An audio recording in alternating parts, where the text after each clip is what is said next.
안녕하세요. RC친구 모범심리입니다. 오늘은 실제 오프로드 SUV의 리얼한 스케일감을 느낄 수 있는 SCX-10 시리즈의 최신작 브론코 리뷰를 준비했습니다. 자, 포드사의 브론코는 25년 만에 새 차량을 출시했고 6,900만원이라는 가격으로 국내에도 출시했어요. 신형 브론코 모델의 RC카는 작년에 트랙사스 제품으로 리뷰를 진행했으니 참고하시기 바랍니다. 자, 오늘 다루는 브론코는 엑시얼에서 출시한 모델이고 제품명에서 알 수 있듯 초기 브론코를 축소해 놓은 제품이에요. 트랙사스 브론코와 같은 모델은 아니지만 장르와 사이즈, 주행 성능, 제품의 구성과 가격까지 비슷하기 때문에 두 제품을 비교해서 보는 것도 좋을 것 같습니다. 그럼 언박싱부터 시작해 보겠습니다. 자, 국내 출고 가격은 83만원이라는 무시무시한 가격으로 출시했어요. 무섭게 치고 오르는 환율 때문에 대부분의 수입 제품의 가격이 폭등한 상태입니다.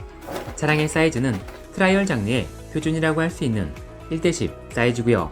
제품 구성은 일반적인 RTR 구성으로 차량 본체, 조종기, 매뉴얼과 데칼, 그리고 약간의 여분 파트로 구성되어 있습니다. 바디 디자인은 초기 브론코의 디자인을 갖춘 모델이고요. 문짝과 지붕을 뜯어내고 완전 오프로드 버전으로 재현해 출시했어요. 제가 여러 브랜드의 트라이얼 제품을 리뷰하면서 엑시얼의 바디 디자인은 트랙사스보단 조금 떨어진다고 말씀드린 적이 있는데 이번 작품은 다르다고 말씀드릴 수 있습니다. 지금까지 출시한 SCX 제품들 중에선 단연 최고라고 할 수 있고요. 트랙사스의 TRX 시리즈와 비교해도 이번에는 밀리지 않습니다. 전반적인 품질과 마감도는 말할 것도 없고요. 특히 차량 내부를 재현한 디테일이 상당히 훌륭하죠. 핸들과 각종 스틱은 물론 브레이크와 악셀, 클러치까지 모두 구현되어 있고 의자도 일체형이 아닌 독립적인 파트로 구성되어 있어요. 또한 차량의 문도 열 수 있기 때문에 피규어 장착이 한결 수월해졌습니다. 자, 이런 오픈형 바디 제품들은 다른 소품보다 피규어가 차지하는 비율이 상당히 높습니다. 차량 내부가 밖에서 잘 보이지 않는 차량들은 운전수가 없어도 그리 이상해 보이지 않지만 오픈형 바디 차량들은 피규어 없이 달리면 상당히 밋밋하죠. 저는 알리익스프레스에서 2만원 정도의 제품을 하나 구입했는데 가격 대비 퀄리티가 상당히 좋더라고요. 이 친구는 플레이스테이션 독점 타이틀이었던 언차티드4의 주인공으로 툼레이더의 남자 버전 정도라고 생각하시면 됩니다. 자, 피규어는 이 차량의 사이즈처럼 1:10 비율이 적당해요. 다만 의자와 핸들 사이가 멀어 약간의 튜닝이 필요합니다. 의자를 당길 수도 있지만 저는 빨대를 이용해 핸들을 연장했어요.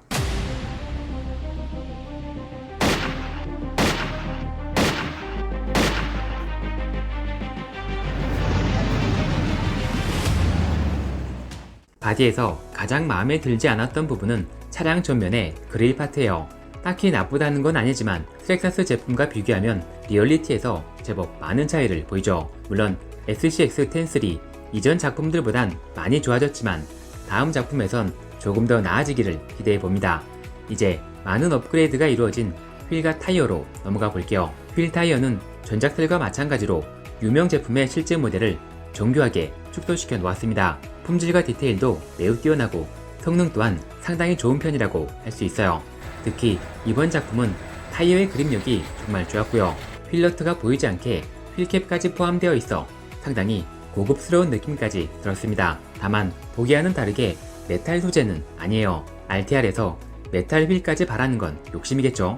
자, 그동안 RTR 제품의 휠 타이어는 휠과 타이어가 일체형 제품이라 튜닝에 어려움이 있었습니다. 하지만 이번 작품은 휠과 타이어를 분리할 수 있는 비드락 타입으로 설계되어 있기 때문에 가장 적은 비용으로 할 수 있는 최고의 튜닝, 휠에 납을 감는 작업을 수월하게 할 수 있게 되었습니다. 이 튜닝은 앞바퀴 휠에 납을 감아 차량 전륜에 무게감을 실어주는 튜닝인데 오프로드에서 경사로나 장애물을 공략할 때 큰 도움이 되는 튜닝이죠. 참고로 이렇게 바디 뒤쪽에 스페어 타이어 같은 무거운 소품이 있어 차량 뒤쪽에 무게가 실리는 경우 앞바퀴의 무게 작업은 거의 필수라고 할 수 있습니다. 자, 차량 내부는 뒤에서 살펴보기로 하고 이제 이 장르의 RC카는 어디서 어떻게 즐기는 차량인지 주행 리뷰를 진행해 볼게요.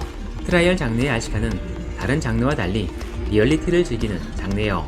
한마디로 실제 오프로드 운전의 짜릿함을 안전하게 RC카로 재현해 즐긴다고 생각하시면 됩니다. 비록 1:10 크기밖에 되지 않지만 실차의 구조와 디자인을 그대로 축소해 놓았기 때문에 그 어떤 장르보다 리얼한 스케일감을 확실하게 느낄 수 있어요. 차량을 조작할 때 너무 무리하고 급한 조작보다는 내가 직접 타고 있다고 생각하시면 훨씬 더 큰 즐거움을 얻을 수 있습니다. 자, 엑시얼은 이 장르의 원조라고 할 수 있어요. 2005년부터 이 장르의 차량을 만들었고 최고의 제품상, 올해의 트럭상 등 트라이얼 장르로 받을 수 있는 상은 다 받았습니다. 물론 지금은 상황이 많이 달라졌지만 기본 성능과 리얼한 차량의 움직임만큼은 아직까지도 엑시얼이 최고라고 생각합니다.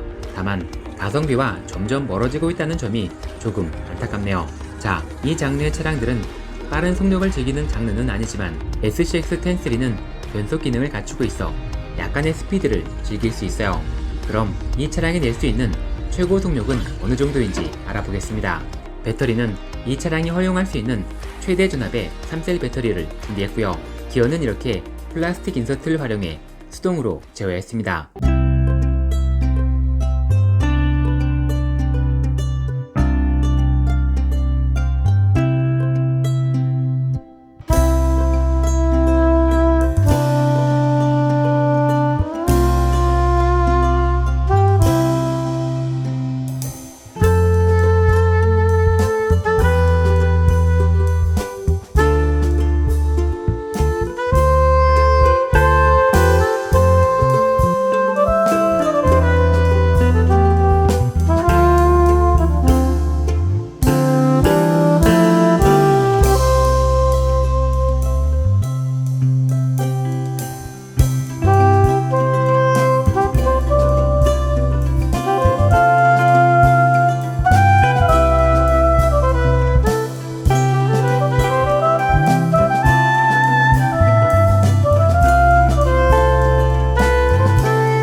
이렇게 3단계로 나뉘어져 있고요.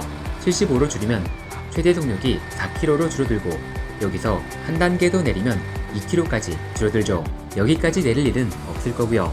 산행이나 오프로드 공략 시 75%에 맞춰 놓으면 조금 더 편안하고 안정적인 주행이 가능해집니다. 자, 주행 리뷰는 여기까지 하고 다시 제품 리뷰로 돌아가서 조금 더 자세하게 알아볼게요. SCX-10-3 차량들은 동급의 타사 제품들과 달리 두 개의 배터리 트레이가 제공됩니다. 일반형 배터리를 사용할 수도 있고 쇼티 제품도 사용할 수 있는데 가능하다면 쇼티 배터리 사용을 추천드릴게요. 배터리는 RC카를 구성하는 파트 중 가장 무거운 파트인데 이런 트라이얼 장르의 차량은 뒤쪽이 무거워지면 오프로드 공략이 어려워지거든요. 또한 전자 변속기와 미니 서버가 우측에 위치해 있기 때문에 좌우 밸런스를 맞추기 위해서라도 쇼티 배터리가 낫겠죠. 자, SCX 시리즈는 10-3 제품들부터 경쟁사의 TRX 시리즈를 의식해서인지 차량 내부의 품질과 디테일을 큰 폭으로 업그레이드했습니다. 구형이 없던 모터 커버를 엔진 모양으로 만들었고요. TRX 제품들처럼 이너 팬더도 구현해 놓았습니다. 그 외 전반적인 마감도와 품질도 SCX-10-3 제품들부터 한 단계 업그레이드 되었다고 할 수 있죠. 사실 SCX 시리즈는 그동안 경쟁 상대가 없어 발전이 좀 더딘 감이 있었는데 TRX라는 라이벌이 생겨 참 다행이라는 생각이 드네요. 자, 이제 차량을 구성하는 전자 파트들도 살펴보겠습니다. 메인 모터는 완제품 차량에서 흔하게 볼 수 있는 브러시드 모터가 장착되어 있고요.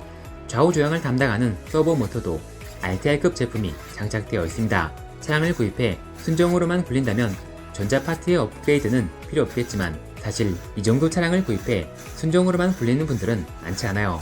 앞서 보신 것처럼 납 한 줄 정도 감아주는 건 순정 스펙으로도 충분하지만 무게가 조금 더 증가되는 튜닝에 더해진다면 서버 모터 정도는 업그레이드 해주는 게 좋습니다. 메인 모터에 전압을 제어해주는 전자 변속기는 수신기와 일체형 제품이 장착되어 있어요. 이 변속기는 무려 4채널까지 지원하는 제품이고 기본 성능과 수신 거리도 뛰어난 제품이지만 조종기는 3채널만 지원하기 때문에 조금 애매한 부분이 있습니다. 차량의 부가적인 기능을 담당하는 미니 서브의 기본 설정 값은 뒷바퀴에 락을 걸어주는 뒷기능이고요. 서버의 위치를 이쪽으로 옮겨 장착하면 뒷기능 대신 변속 기능을 사용할 수 있습니다. 다만 변속 기능으로 사용할 경우 기본값이 고속주행이라 추천드리지 않아요. 실사용은 저속주행이 대부분인데 고속주행이 기본값이라 저속주행을 할 때마다 조종기의 3채널 버튼을 계속 누르고 있어야 하거든요. 자, 그럼 뒷기능에 대해 설명드릴게요. 뒷기능은 조종기의 3채널 버튼을 누르고 있는 동안만 뒷바퀴에 락을 걸어주는 기능입니다. 트라이얼 차량들은 구조의 특성상 대부분 이렇게 회전 반경이 상당히 큰 편이에요. 이건 차동 기어가 있는 TRX 시리즈도 크게 다르지 않습니다. 하지만 이 차량의 뒷기능을 활용하면 이렇게 매우 좁은 각도로 회전할 수 있어요. 한 번에 지나갈 수 없는 좁은 골목이나 코너에서 활용할 수 있고요. 내리막에서도 많은 도움을 주는 기능이죠. 이제 차량을 분해해 조금 더 깊이 있게 들어가 볼게요. 먼저 서스펜션을 담당하는 촉은 촉캡을 제외하고 메탈 파트로 구성되어 있고요. 성능도 제법 준수한 편이에요. 사실 트라이얼의 촉은 경합용 차량처럼 정교한 세팅이 필요하지 않아 딱히 말씀드릴 게 없습니다. 촉캡의 구멍도 세팅의 용도보다는 오일의 양을 조절하는 용도로 사용할 것 같네요. 자, 그리고 SCX-10-3 초기 모델에서 잠깐 선보였던 포탈엑셀은 사라졌습니다. 개인적으로 살짝 아쉽게 느껴지는 부분이었는데 포탈엑셀은 장점만 있는 게 아니기 때문에 단점이라고 할 수는 없겠네요. 마지막 기어박스를 분해 내부 기어들도 살펴보고 마무리하겠습니다. 먼저 모든 기어는 당연히 메탈 기어로 구성되어 있고요. 혹시 모를 경우를 대비해 안전장치의 개념으로 스퍼기어에 클러치 시스템이 도입되어 있습니다. 기어박스를 열면 정교하게 제작된 크고 작은 메탈 기어들이 복잡하게 구성되어 있는데 고장날 일이 없는 파트라 딱히 열어볼 일은 없을 거예요. 자, RC카는 이렇게 모터에서 바퀴까지 거쳐가는 기어가 많으면 많을수록 최대 속력은 느려지지만 토크가 증가하고 세밀한 조종이 가능해집니다. 디프 기어는 차동 기어는 아니지만 효율적인 동력 전달이 가능한 헬리켈 형태의 기어로 구성되어 있습니다. 이 부분은 확실한 장점이라고 할 수 있겠네요. 자, 이제 총평으로 마무리하겠습니다. 이 차량은 SCX-10-3 세 번째 작품으로 역대급이라고 해도 될 만큼 뛰어난 바디 디테일을 갖춘 차량이에요.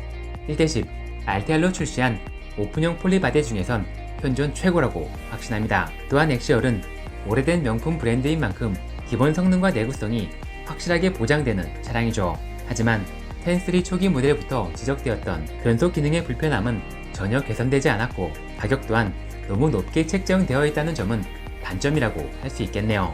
자, 오늘 소개한 차량은 제품 가격 때문에 입문용으로 추천드리기는 어렵습니다. 하지만 액슈얼 마니아들에게는 당연히 추천드릴 수 있고요. 입문용 제품을 거치지 않고 가격과 상관없이 한 번에 가고 싶은 분들에게도 확실하게 추천드릴 수 있는 차량이죠. 자, 오늘은 여기까지 하고요. 다음에는 더 좋은 제품으로 찾아뵙겠습니다.